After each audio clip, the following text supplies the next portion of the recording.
Hey, what's up guys? So this here is the realization workout for the overhead press. During the realization week, for the main lift, you just have to do one all out, or at least very close to all out set.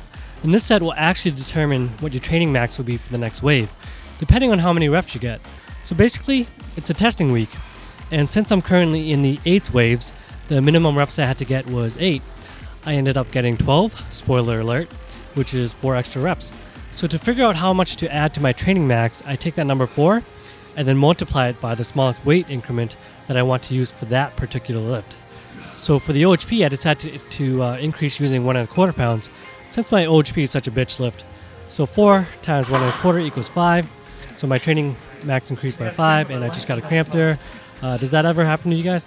But anyways, it increased by 5 pounds, which may not sound like much, but again, my OHP is such a little bitch. So I think it was a good decision to use 1¼ pound jumps. For the bench, I decided to use 2½ pound jumps. And overall, everything seems to be moving along quite nicely when I work it out this way. On my overhead press day, the secondary movement is the close grip bench press. I start off with 4 sets of 6 and then add a rep each week until by the 3rd week, I get 4 sets of 8. And then I'll add weight and start all over again. So that's what you're seeing here, the 4th set of 8. And for all my barbell benching movements, I always utilize pauses. And I'll try to pause for a tad bit longer on the last rep. For the 3rd movement, I like to do incline dumbbell pressing. Here you see me using the micro loading chains. So this is 77½ pounds for 3 sets of 10. For the 3rd movement, I'll progress the same way as I do with the 2nd movement, except I'll start with 3 sets of 8 and then end up with 3 sets of 10 by the 3rd week. And that's how I like to progress with my non-main lifts. It's nice and simple, pretty straightforward, and really easy to keep track of. And with the micro loading chains, I'm able to progress using 2½ pound increments per dumbbell as opposed to making 5 pound jumps. So they really help out with dumbbell movements. If you're interested in making some for yourself, I have a video up showing how it's done. So it's pretty simple, you just have to get the right parts. But definitely check that out if you're interested. And check out the stack of 2½ pound plates. I know the label on the weight tree says 5 pounds, but these are 2½ pound plates. And is this not the most beautiful thing you have ever seen? And this was only one weight tree too. There was like 3 other ones, all filled to capacity with 2½ pound plates. On the one hand. And then this is my friend Dan. He saw this on Instagram and wanted to give it a try. Suitcase deadlifts. Nice. PR. And these actually look pretty challenging and fun, but I didn't want to try it and risk hurting my already injured glute even more. Yes.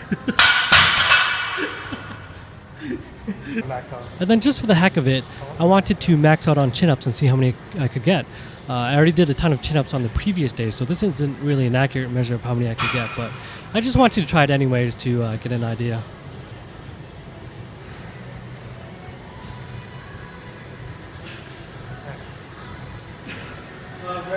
One more. Yeah. I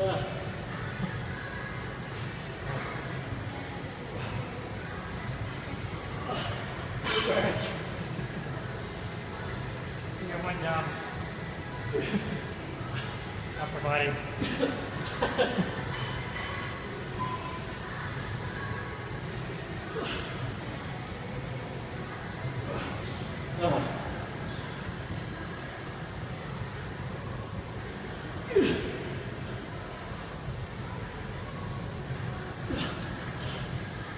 Deep burn!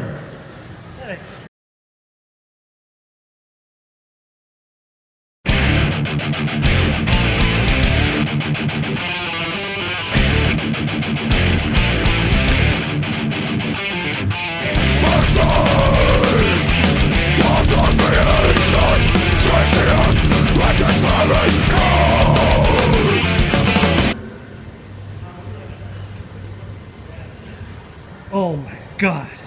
The strength. The balance. Wow. This kid's a ninja. Oh wait. No, go back, no, go back. Back. Oh!